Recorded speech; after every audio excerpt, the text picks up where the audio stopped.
Have you ever wondered why some people are poor while others are rich? Is poverty merely about not having enough money, or is it more complex?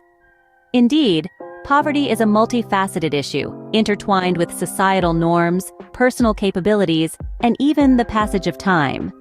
As we trace the evolution of poverty discourse from the insightful observations of Adam Smith to the profound contributions of Amartya Sen, we uncover layers of complexity that challenge traditional notions. Let's embark on this journey, from the 18th century to the present day, exploring the shifting perspectives on poverty and inequality. Adam Smith, the father of modern economics, was one of the first to discuss poverty in depth. Smith was ahead of his time, recognizing that poverty isn't simply about lacking material resources.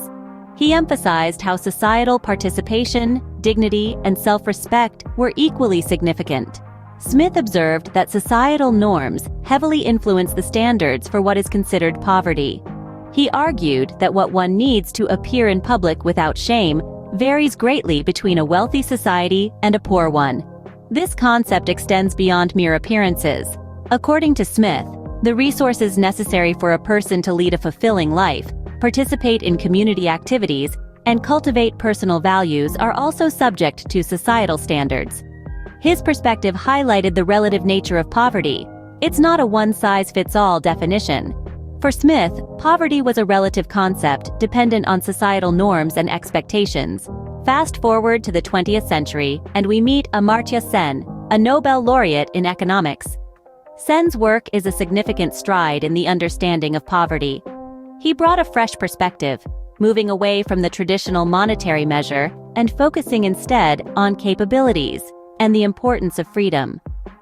Sen's view of poverty isn't just about how much money a person has, it's about whether they have the capabilities to lead a life they value. This may sound abstract, but let's break it down. When Sen talks about capabilities, he refers to the real opportunities a person has to do the things they wish to do and be the person they want to be. It could be as basic as being able to read and write, or as complex as being able to participate meaningfully in community life. The idea of freedom is integral to Sen's perspective on poverty. He argues that poverty is not merely the absence of resources or income. It is, more fundamentally, the absence of real freedom to make choices that affect one's life. This includes freedom from hunger and disease, freedom to express oneself, freedom to participate in social and political processes, and so forth. Sen's approach to poverty assessment regards it as a problem of deprivation of capabilities and real opportunities to attain dignified lives. It's about being able to make meaningful choices and have real opportunities to achieve what one values. This perspective also leads to a more nuanced understanding of what it means to be poor. Being poor isn't just about not having enough money. It's about not having the capabilities or the freedom to lead a life one values. Sen's views shifted the poverty discourse, making us realize that poverty is about deprivation of opportunities and freedoms. It's not just about how much money you have in your pocket, but about what you can do with your life and whether you have the freedom to make those choices. With these foundations laid by Smith and Sen, how do we understand and address poverty today? Well, the modern discourse around poverty encapsulates a multidimensional approach. This perspective acknowledges that poverty isn't a singular, isolated issue, but rather a complex web of interconnected challenges. The World Bank and the United Nations Development Program, UNDP, fully recognize this perspective in their annual poverty reports. Furthermore, this multidimensional view of poverty has been adopted as part of the agenda for the Sustainable Development Goals, aiming to eradicate poverty in all its forms by 2030.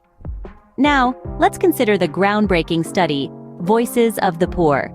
Conducted in over 60 countries, it gave a voice to those living in poverty, allowing them to express their struggles and needs. The findings: poverty is multidimensional, encompassing not only material aspects but also conditions of dignity and the need for institutional support.